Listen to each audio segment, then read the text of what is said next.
अस्सलामुअलैकुम। MGT 603 strategic management की assignment number 1 का सलूशन आज हम इस वीडियो में करेंगे। अगर आप मेरे चैनल पर नए हैं तो मेरे चैनल को सब्सक्राइब करें और बेल आइकन पे क्लिक करें। यहाँ पे एक आपको लंबी चौड़ी जो है सिनेरियो दिया गया है जिसमें ये बताया जा रहा है मैं आपको कि जो मिस्टर अली हैं वो उन्होंने सीनियर स्ट्रैटेजिक मैनेजर जो है वो ज्वाइन किया है एक कॉन्टिनेंटल जो है रेस्टोरेंट को, ठीक है। और उनकी ओरिएंटेशन के दौरान उन्होंने सारा ये पढ़ के सुनाना है सारा कुछ कि ये जो मेरिडियन कॉन्टिनेंटल है ये किस तरह से, इसका विजन क्या है, मिशन क्या है, ये तमाम चीज़ें इसकी क्या हैं, ठीक है। ये आपने खुद से पढ़ ले रही हैं इसको अच्छे तरीके से, ठीक है। और इस तरह से ये पूरा पढ़ने के बाद आप मेन पॉइंट पे हम आते हैं कि इसकी रिक्वायरमेंट्स क्या हैं।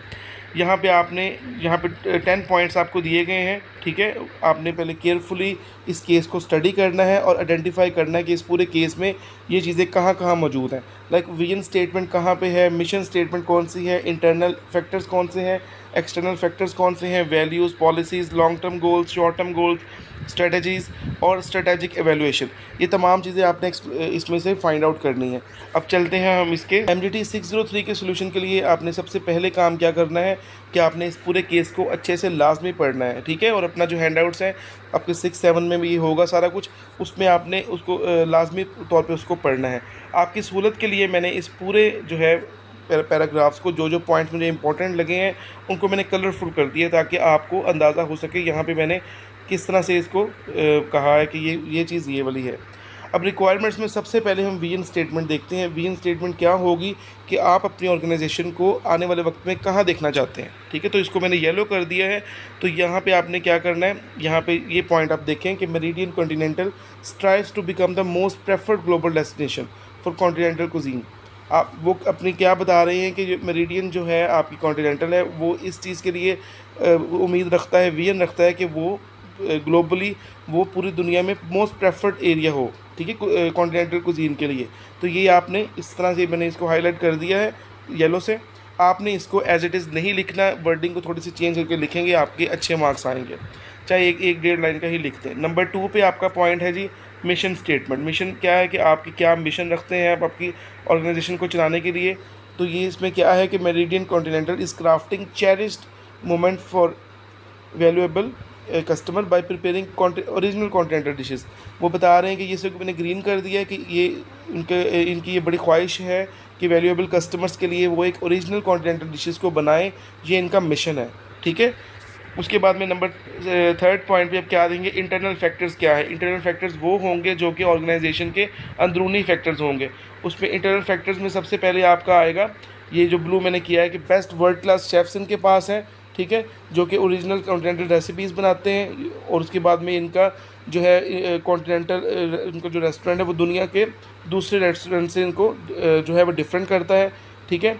इनका एक एम्बियंस है इनके अंदर। ये चीज़ें आपने कुछ पॉइंट्स लिख देने हैं, मैंने आपको सिर्फ इसको हाईलाइट करके दिखाया है आपको। अब इसके बाद में इसके एक्सटर्नल फैक्टर्स क्या है। एक्सटर्नल फैक्टर्स वो होंगे जो कि बाहर से ऐसे अवामिर, ऐसी चीज़ें या फैक्टर्स जो कि बाहर से इसको इफ़ेक्ट कर रहे हैं। उसमें उन्होंने क्या बताया कि जो कोविड पेंडेमिक है वो उसने हर्ट किया है, इस चीज़ को ख़राब किया है और उनकी सेल्स डिक्लाइन हो गई है, ठीक है। लोगों का जो है टेस्ट डाइवर्ट हो गया। तो ये चीज़ें जो है एक्सटर्नल फैक्टर्स हैं जो कि इसको इफ़ेक्ट कर रहे हैं। नंबर 5 पॉइंट हम वैल्यूज़ देखेंगे जिसको मैंने रेड किया हुआ है।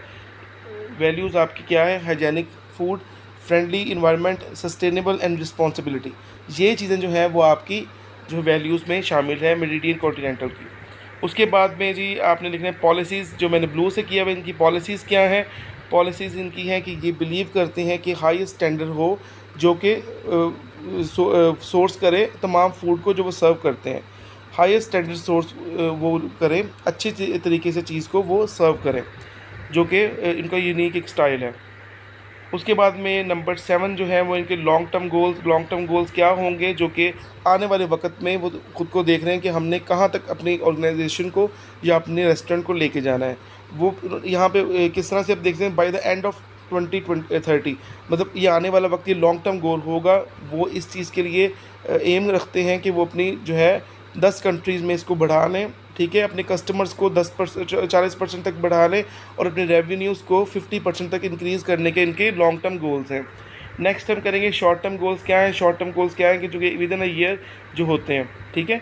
उसमें शॉर्ट टर्म गोल्स में ये इसकी ग्रे से ऊपर वाली लाइन है कि we aim to work hard and overcome these issue to achieve a steady growth of 2% in our profit every month.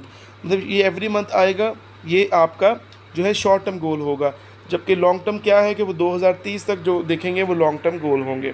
उसके बाद में नंबर 8 पे स्ट्रेटजीज इसकी इनकी क्या है कि we diversified our menu and included more seafood. जिस तरह कि उन्होंने बताया कि उनको जो है उनके जो कस्टमर्स हैं या उनको वो सी फूड लाइक कर रहे हैं, तो इन्होंने अपने मेन्यू को डाइवर्सिफाई कर लिया है। जिन्होंने पॉलिसीज़ को अपनी चेंज कर दिया, स्ट्रेटजीज़ को चेंज कर दिया है। अब स्ट्रेटेजिक एवेलुएशन वो किस तरह से करेंगे, यहाँ पे पर्पल में देखें कि जो डाइवर्सिफाइड मेन्यू है उनका और addition of UAE branch result in 1.7% growth in monthly profit. ठीक है, ये जो लास्ट वाली पैराग्राफ है यहाँ से पर्पल से मैंने हाईलाइट किया हुआ है, इनको आपने इसको लिख लेना है। ठीक है, अभी मैं आपको इसका सोल्यूशन दिखाता हूँ, वो फिर आपने उसके देखते। ये MGT 603 का सोल्यूशन है, आपने इसको एज इट इज़ नहीं लिखना। मैं बार बार यही बात एक्सप्लेन हर वीडियो में करता हूँ कि स्टूडेंट्स जो हैं वो सेम वर्डिंग यूज़ कर लेते हैं, उनके फिर 0 मार्क्स आते हैं। ठीक है, मिशन स्टेटमेंट है, इसको मैंने इस तरह से आपने मैंने ये वही वाला पेस्ट किया है जो कि आपके पैराग्राफ में था, पर आपने इसको अपनी वर्डिंग में लिखना है। इस तरह से आपने, आपको सिर्फ समझाने के लिए मैंने इस तरह से लिखा है। विजन स्टेटमेंट इसकी है जो मैंने पहले एक्सप्लेन की है। ये पॉइंट मैंने वही वाले उनको हाईलाइटेड कलर से किया है ताकि आपको आइडिया हो सके, आपने हाईलाइट नहीं करना। ठीक है, इस तरह से आपने ये सारा कुछ लिख देना है और होपफुली आपको इसकी समझ आई होगी। वीडियो को लाइक कीजिएगा, शेयर कीजिएगा और मेरे चैनल को सब्सक्राइब करें। Thank you.